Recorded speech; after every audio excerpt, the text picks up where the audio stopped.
dollars, a business person with $1 million, a billionaire with $1 billion. They all have a government.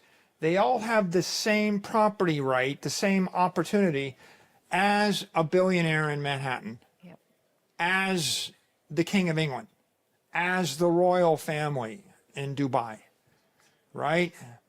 Now, if I took Bitcoin away from you and I put you back into Africa and I said, okay, now you can't buy Bitcoin.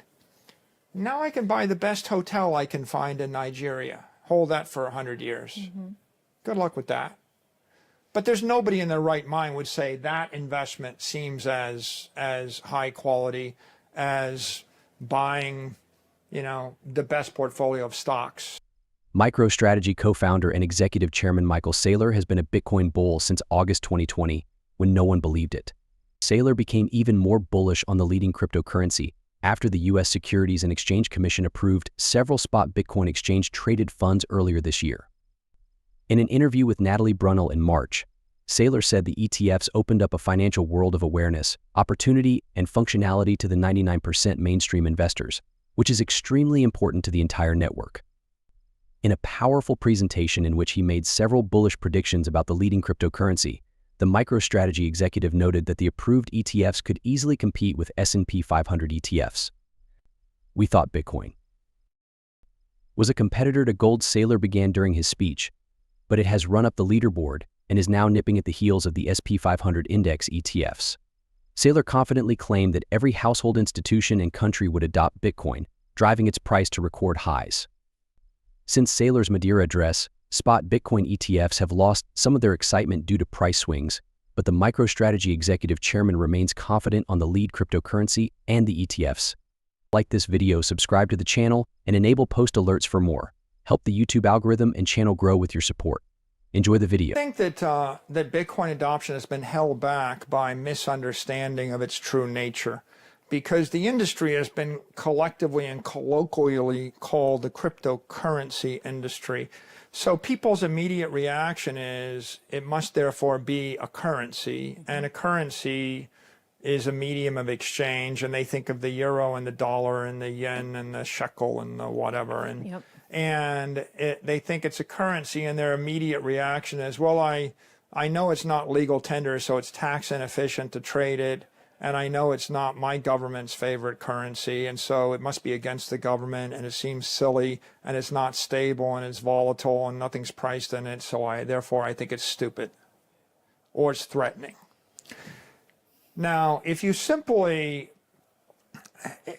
back and ask more deeply, what is Bitcoin? Well, Bitcoin is digital money. What is money? Money could be a store of value, a medium of exchange, or a unit of account, but the aspect of money that's a medium of exchange is currency. And the aspect of money that's a store of value is capital. More like property, but especially capital. Most people don't really think about a form of money and capital because we haven't really had a strong money as capital since the gold standard. The closest thing would be when you could hold gold as your capital asset, and then you used notes or paper currency that was pegged to gold or some other currency as a medium of exchange. But if you think about Bitcoin as digital capital, and you think about the dollar as currency, once you understand that, you see, well, currencies are medium exchanges, and the thing you need in a medium exchange is it needs to be legal tender, because you need to be able to transfer it tax-free. And of course, the dollar is the world reserve currency, and then other countries will have their own currencies. There'll be the euro, the CNY, the peso, etc. Any country that's an effective nation state will have their own currency, and when the nation state is failing after a war, it may dollarize. It may, nation states will adopt the euro in lieu of their own currency when they can't support one, or they'll adopt the dollar, or they'll adopt CNY. And so there's like, 120 currencies, but there's 180 or more countries, right? So there's nothing exciting going on there right now, with the exception that people are creating digital currency in the form of stable coins like Tether or Circle, and in a country with a collapsing fiat currency like Argentina or like Turkey or Lebanon, you would prefer the digital currency stable coin because that dollar looks like a store of value to you. Right? If you actually converted 1 million pesos to $1 million 25 years ago, you now have 1 billion pesos. So it's perfectly fine as a capital asset and as a medium of exchange when your existing economy is collapsing. If your existing economy is not collapsing and you're in the European Union or the United States or a country where the currency is pegged to the dollar, in that case, you can just use your local currency as a medium of exchange.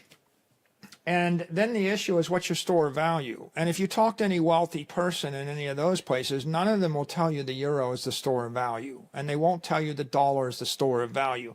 Every rich person you meet is going to tell you that they own a portfolio of real estate or property assets, or they own company stocks, or perhaps they own scarce desirable art or collectibles or a sports team. They will own something which is probably scarce, desirable, appreciated. It will not be pure currency, and the majority of the money probably isn't in credit instruments or bonds either. They might occasionally sit in them, but most of their capital is invested in property assets or super high quality, collectibles or equities that they believe in, or their own private companies. Alternative assets even. Yes. So if you understand Bitcoin as digital currency, your reaction is immediate and negative and ignorant and inflammatory. If you simply turn the narrative and say, hey, it's digital property, you're going to buy it instead of buying a building. And that's a very simple thing. It's like you have $10 million, you live in Africa. You can buy anything in Africa for $10 million, any company, any building, any land, any set of commodities, any bonds. But the catch is you have to keep it there for 100 years. Saylor says that any country that doesn't want its citizens to invest outside of it will have to join the Bitcoin revolution. He uses China, the United Arab Emirates, and Argentina as examples of places where the pro-Bitcoin president Javier Milei has called for free competition of all currencies, including Bitcoin, to give people back control of their money. Milei, who calls himself a liberal libertarian and anarcho-capitalist, thinks that Bitcoin could help the country's long-term economic problems. Milei says that the fact that Bitcoin is so rare will stop the inflation tax that is making people poor around the world. MIM's government just presented a bill that will get rid of the need to report cryptocurrency investments as investments. Reports say that the South American country has also started talking with El Salvador, and there are rumors that it could be the next Latin American country to make Bitcoin a legal form of payment.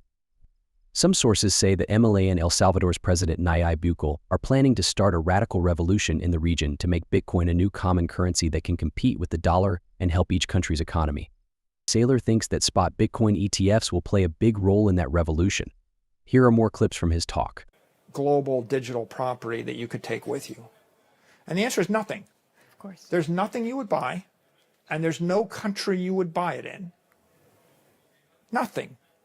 You wouldn't buy a diversified portfolio of anything, right? And so that illustrates a point, and the point is Bitcoin is digital capital, it's global capital, and it conveys the same property rights to a business person or an individual in Africa, an individual with $100, a business person with $1 million, a billionaire with $1 billion. They all have a government. They all have the same property right, the same opportunity as a billionaire in Manhattan, as the King of England, as the royal family in Dubai, right? Now, if I took Bitcoin away from you and I put you back into Africa and I said, okay, now you can't buy Bitcoin. Now I can buy the best hotel I can find in Nigeria. Hold that for 100 years. Good luck with that. But there's nobody in their right mind would say that investment seems as high quality, as buying, the best portfolio of stocks. In other events, famous Bitcoin strategist and former credit analyst Greg Foss returned to the chaos earlier this year following a personal break. Foss recently likened Microsoft's 1992 stock price to Bitcoin's current on social media.